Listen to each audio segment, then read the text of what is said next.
प्रिय बंधुगण नमस्कार। बंधुगण नुआ वर्ष रे घर को आणंतु एही जिनिस मारी आसीब सुख और शांति व धन। कोटि कोटि लोकंक आशार सहित आगामी नुआ वर्ष को अपेक्षा करिथांती। समस्ते नुआ वर्ष रे सुख एवं समृद्धता आनिबाकू चाहिथांती। पंडित माने कहिचंती जे एथिपाई देवी लक्ष्मीकर कृपा आवश्यक रहिछि। वास्तुशास्त्र मध्य घरे धन एवं समृद्धता को आमंत्रण करिबा पाई आवश्यक परिवर्तन करने को परामर्श देइचंती। वास्तु विशेषज्ञों अनुसार नुआ वर्ष रे किछि जिनिस घर को आनिबा अत्यंत शुभ बोली विवेचना करा जाय। बंधुगण यही सब जानिबा पूर्व किछि हितवाणी मन रखंतु। सकाळु प्रचुर पानी पीवा द्वारा पथुरी रोग दूर हेबार साहाय्य करिथाय। ता सहित रक्त शुद्ध हुई।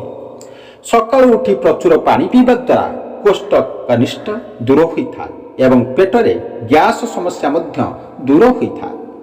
सकाळु प्रचुर पानी पीवा द्वारा पेट सफा रहिथाय एवं भोक ठीक होइथाय। सकाळु उठी प्रचुर पानी पीवा द्वारा चेहरा रे चमक आसीथाय। मन रखंतु दर्शक बंधु एवं मुखर व्रण दूर हेबारे साहाय्य करिथाय। सकाळु खाली पेटरे प्रचुर पानी पीवा द्वारा शरीरर ओजन नियंत्रण होइथाय एवं पेट कमिथाय। सकाळु प्रचुर पानी पीवा द्वारा हजम शक्ति वृद्धि होइथाय एवं शरीरर क्रियाशील होइथाय। सकाळु उठी खाली पेटरे प्रचुर पानी पीवा द्वारा मुंड बिंधा दूर हुए एवं शरीर फुर्ती रहिथाय। तुलसीदास कहिचंती सकाळु खाई सारी हनुमान को पूजा करिबा उचित। खाली पेटरे पूजा कले अशुभ होइथाय। बंधुगण वीडियो आगु को जीवा पूर्व जो मैंने वीडियो को लाइक करना प्लीज वीडियो को लाइक कर दिंतु एवं चैनल रे नुआ थिले चैनल को सब्सक्राइब कर दिंतु।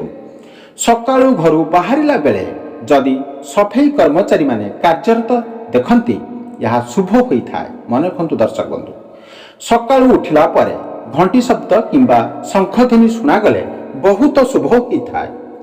सकाळु उठिला परे तंभा पत्र रे रखा जाइथिबा पानी पीवा उचित। मन रखंतु दर्शक बंधु यह शरीर पाई हितकर होइथाय। सूर्यंकर रश्मि जेपरी घरे प्रवेश करिवो सेतिपाई सकाळु झरका खोला रखिबा उचित। यह द्वारा शुभ होइथाय। सोईथिबा बिछड़ा को भल भावे सजाड़ी करी सकाळु उठिबा परे रखिबा उचित। दिन सारा यार भल प्रभाव पड़िथाय। सकाळु उठिला परे नड़िया शंख मयूर फट किंबा हंसर फट आदि देखिले दिनटी शुभ एवं सकारात्मक भावे कटिथाय। तैल पात्र को केबे सकाळु उठिला परे देखिबा उचित नुहे। यह द्वारा पूरा दिनटी खराब भाव कटिथाय। सकाळु उठिला परे केबे भी पशु जंतुकर फट देखिबा अनुचित। यह द्वारा दिन सारा जे कोनसी विवाद देखा दे पार। बंधुगण यदि आपण माने एबे पर्यंत वीडियो को लाइक करनाती प्लीज वीडियो को लाइक कर दिंतु एवं चैनल रे नुआ थिले चैनल को सब्सक्राइब कर दिंतु।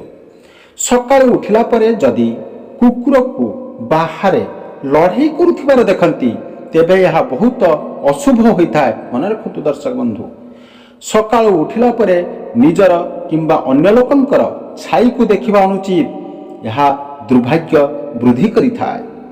सकाळु उठिला परे सर्वप्रथमे निज चेहरा को आईना रे देखिबा अनुचित। यह अशुभ होइथाय। बंधुगण मनुष्यर हाथ रे अक्षय शक्ति रही थाय। तेणु सकाळु उठिला परे सर्वप्रथमे निजर दुई पापुली को देखिबा उचित। बंधुगण यदि आपण माने ए पर्यंत वीडियो रे कमेंट करि नाती प्लीज जय मां लक्ष्मी करी कमेंट करंतु। सकाळु उठिला परे आमे जो जिनिस सब देखि थाउ पूरा दिनटी सही परी अनुकूल किंबा प्रतिकूल होइथाय। किछि छाया पाखरे थिला परी जदि कौनसी लोकन को अनुभव हुए तेबे तांकर 2 रु 3 दिन मध्यरे मृत्यु होइथाय। मन रखंतु दर्शक बंधु जो लोकंकर मृत्यु पाखरे थाय से तांकर मरि जाइथिबा परिजन लोकंक पाखरे थिबार अनुभव करिथांती। जदि कौनसी लोकर कान बंद कला परे कौनसी शब्द सुना गला परि जଣା पड़े नहीं तार मृत्यु अति निकटरे होइथाय। मन रखंतु दर्शक बंधु जदि कौनसी लोकंकु चंद्र रे फाट किंबा खंडित हला भली देखा जाए तार मृत्यु किछि घंटा मध्यरे होइथाय। ବନ୍ଧୁଗଣ, ଯଦି ନିଜର ନାକକୁ କୌଣସି ଲୋକ ଦେଖିପାରେ ନାହିଁ, ତେବେ ଜାଣିବେ ତାର ମୃତ୍ୟୁ ଅତି ନିକଟରେ ଅଛି। ଯଦି କୌଣସି ଲୋକର ବାମ ହାତ ଲଗାତାର 1 ସପ୍ତାହ ପର୍ଯ୍ୟନ୍ତ ଲଗାତାର କମ୍ପନ ହୁଏ, ସେହି ବ୍ୟକ୍ତିର 1 ମାସ ମଧ୍ୟରେ ମୃତ୍ୟୁ ହୋଇଥାଏ।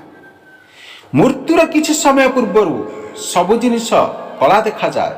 କୌଣସି ରଙ୍ଗ ବାରିବା ବହୁତ କଷ୍ଟ ହୋଇଥାଏ।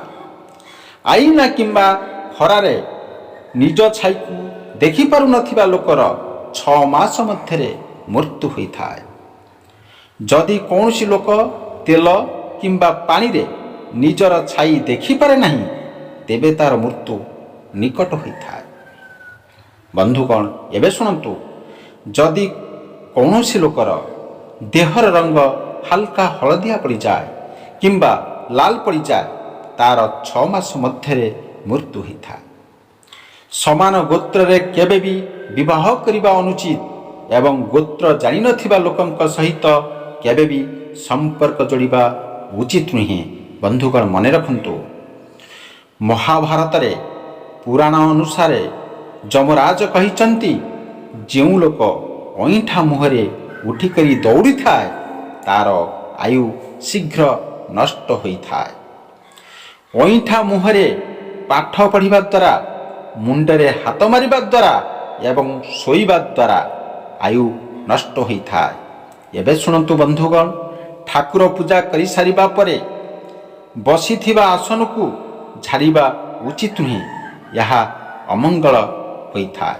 ବନ୍ଧୁଗଣ, ଭିଡ଼ିଓଟିକୁ ସ୍କିପ୍ ନକରି ଫାଷ୍ଟରୁ ଲାଷ୍ଟ ପର୍ଯ୍ୟନ୍ତ ନିଶ୍ଚିତ ରୂପେ ଦେଖନ୍ତୁ, ଏହା ମୋର ଅନୁରୋଧ। ବସୁଥିବା ଆସନ ଉପରେ ପାଦ ରଖିବା ଅନୁଚିତ କିମ୍ବା ଫଟା ଆସନ ଉପରେ ବସିବା ଅନୁଚିତ, ଏହା ଅମଙ୍ଗଳ ହୋଇଥାଏ। ପ୍ରିୟ ବନ୍ଧୁଗଣ, ବାସ୍ତୁ ବିଶେଷଜ୍ଞଙ୍କ ଅନୁଯାୟୀ ନୂଆବର୍ଷରେ କିଛି ଜିନିଷ ଘରକୁ ଆଣିବା ଅତ୍ୟନ୍ତ ଶୁଭ ବୋଲି ବିବେଚନା କରାଯାଏ। ଏବେ ଜାଣିବା କେଉଁ ଜିନିଷ ଆଣିଲେ ନୂଆବର୍ଷରେ ଧନର ଅଭାବ ହୋଇନଥାଏ। ଦର୍ପଣ ବାସ୍ତୁଶାସ୍ତ୍ର ଅନୁଯାୟୀ ଏକ ଭଲ ସଂକେତ ଭାବରେ ବିବେଚନା କରାଯାଏ। ଅନେକ ଲୋକ ବିଶ୍ୱାସ କରନ୍ତି ଯେ ନୂଆବର୍ଷରେ ଘରେ ଏକ ନୂଆ ଦର୍ପଣ ଲଗାଇଲେ ଲାଭ 2 ଗୁଣା ହୋଇପାରେ। ବନ୍ଧୁଗଣ, ଏକ ସୁନ୍ଦର ଦର୍ପଣ ଆଣି ଘରର ଉତ୍ତର ଦିଗରେ ରଖିବା ଉଚିତ। ଆପଣ ନିଜ କାର୍ଯ୍ୟସ୍ଥାନରେ କିମ୍ବା ଅଫିସରେ ଏକ ଦର୍ପଣ ଲଗାଇ ପାରିବେ। ଏହାଦ୍ୱାରା ଧନ ବୃଦ୍ଧି ହେବ। ହସୁଥିବା ବୃଦ୍ଧ ବା ହସୁଥିବା ବୃଦ୍ଧଙ୍କ ସୁଖ ସମୃଦ୍ଧିର ଭଣ୍ଡାର ଭାବରେ ବିବେଚନା କରାଯାଏ। ଯଦି ତୁମେ ହସୁଥିବା ବୃଦ୍ଧ ଦେଖନ୍ତି, ସମସ୍ତ ସମସ୍ୟା ଦୂର ହୋଇଯିବ ଏବଂ ସୁଖ ପ୍ରଭାବିତ ହେବ। ପରିବାରର ସଦସ୍ୟଙ୍କ ମଧ୍ୟରେ ସ୍ନେହ ପ୍ରେମ ବଢ଼ିପାରିବ। ତେଣୁ ଆସନ୍ତା ନୂଆବର୍ଷରେ ହସୁଥିବା ବୃଦ୍ଧଙ୍କୁ ନିଜ ଘରକୁ ଆଣନ୍ତୁ।